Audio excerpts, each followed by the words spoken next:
After making my case for Kome's effectiveness in the previous video, another top 5 idea came to mind in that of the best endurance frames. Endurance is more of a playstyle choice by Warframe players for those who seek high level gameplay for a greater challenge, fun, build testing, or just large resource farming.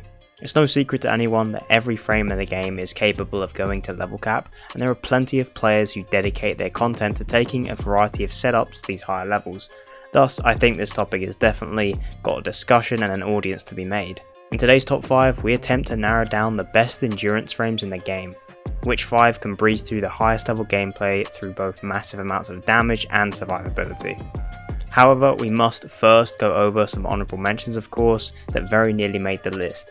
Ashe, Gorse, Protea, Volt, Varuna, Wisp and Zaku are without a doubt viable to be within this top 5 or within the top 10.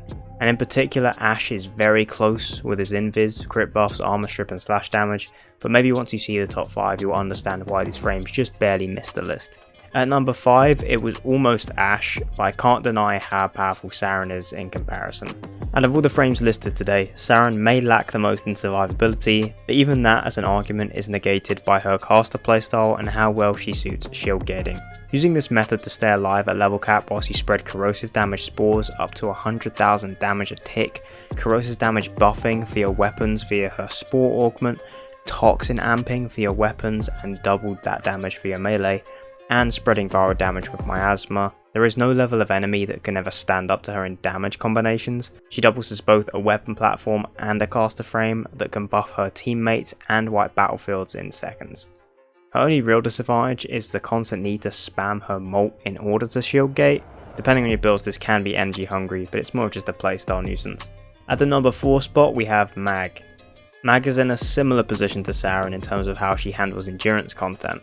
She offers grouping and CC, area lockdown and choke point control, damage spread and scaling explosions, shield gating, and finally the most important to tie us all together, armor stripping. Mag's base kit is strong without helmet, but her augments really open up her full potential in alternate playstyles. Fracture and Crush is a must have in my opinion, as being able to fully strip hordes means that the damage from the explosion of Magnetize can easily one-shot rooms of enemies. Magnetize works well with a number of weapons, the most iconic being the Nataruk with his infinite travel projectiles, and while enemies are caught in your bubbles they are of no threat to you whatsoever. Polarize and Crush can keep you alive via shield regen, and when using Brief Respite means that all of her caster heavy abilities can keep you alive at any level when you're using stuff like Catalyzing Shields combined with Rolling Guard. The main difference between her and Sarin is that her damage is more condensed rather than being spread across the tile set, but with a bit more reliable survivability. Coming in at the number 3 spot we have Octavia, a frame that's so overpowered that players deem her too boring to be played. She has developed this reputation for being one of the most broken frames in the game that consistently avoids nerfs due to her average pick rate. From recastable team-wide invis, damage, speed, multi-shot and melee buffs, CC and scaling damage in a wide radius, the only thing she is lacking is an armor strip which is easily fixed by either weapons or helmet choices such as Jade or Necrosis subsumes. This will easily have her mallet scaling into the 9000s.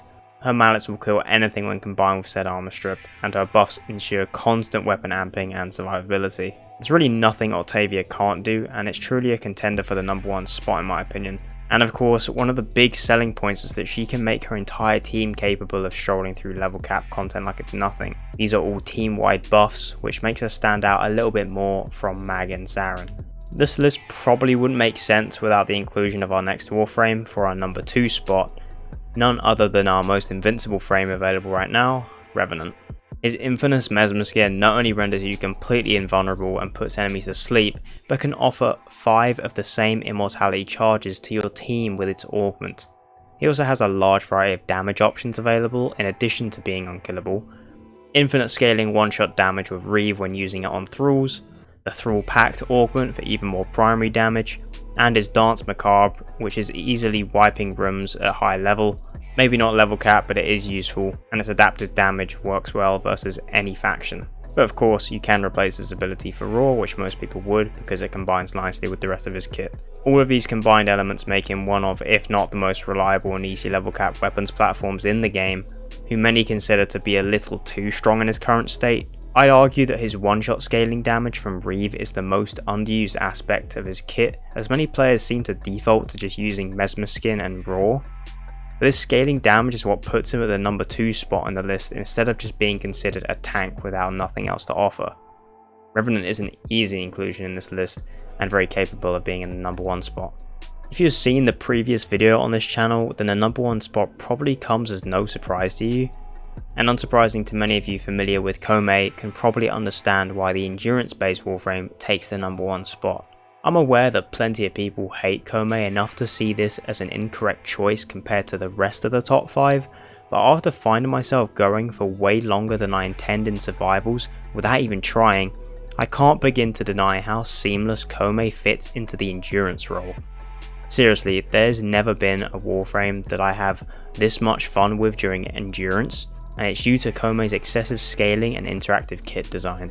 Kome not only has good access to shield gating, status priming, crowd control and room nuking when using Sickening Pulse, but her decrees ensure that your abilities and weapons will scale enough to deal with level cap enemies at record speed. The longer the mission goes on, the more powerful you become.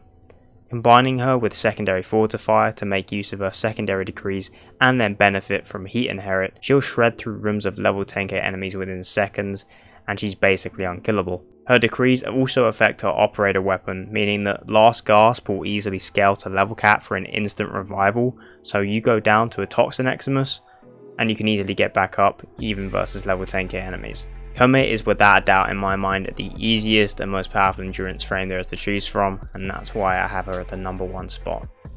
So those are in my opinion the top 5 best endurance frames, and it was really close with those honourable mentions that I said earlier, but it is also worth noting that just because I think they're the best at the highest level content doesn't mean I think they're particularly the most overpowered Warframes in the game. That's not really how this works. You see, when you compare someone like Ashe, for example, versus a Warframe like Mirage, I think Mirage is a way better and more versatile Warframe and just more useful across more of the content in the game, but I do think Ashe is a better endurance frame because he has that invis, making his survivability infinitely scale, and he has the necessary buffs to take him to level cap in regards to damage, whilst Mirage is, more focused on damage reduction, which only has limited scaling, even though her damage could easily keep up. This isn't a list based on the most overpowered Warframes. Kome probably wouldn't be in here if that was the list. Just figured I'd let you know that in case there's any misconception of what this video is actually meant to be about. And of course there's other interchangeable frames. I think Gorse is another good candidate due to his insane survivability from his base kit, but also the fact that he can have that insane shield regen setup, which means he can scale infinitely and become completely unkillable even when his battery isn't maxed. We've gone over that setup in a few videos.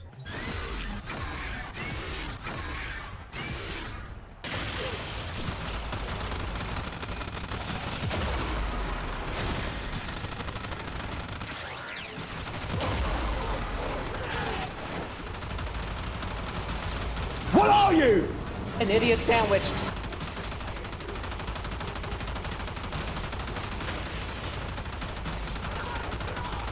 Protea has insane shield gating and damage, and her 4 even acts as a really good safety net as well. I was tempted to make this a top 10 because there's so many good options. Do you guys think I should start doing this series in a top 10 format so I can fit more frames in, maybe make the videos a bit longer?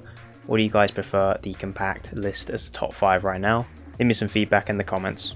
And also let me know what top 5s you want to see next and whether or not you agree with today's list. I need all the ideas for content as to what you guys want to see, because obviously we're in a little bit of a dry spell of Warframe once again because we're waiting on the next big update which drops in December, and we're not too sure of a specific date as of right now. That's when we're going to be pumping out much more frequent content. So until then, I'm going to be plucking out random video ideas, hopefully keep you guys entertained and enjoying the channel. As per usual, all my links will be in the description if you guys enjoyed the video. Feel free to follow the Twitch and whatnot, and hope to see you guys in the next video. Take care.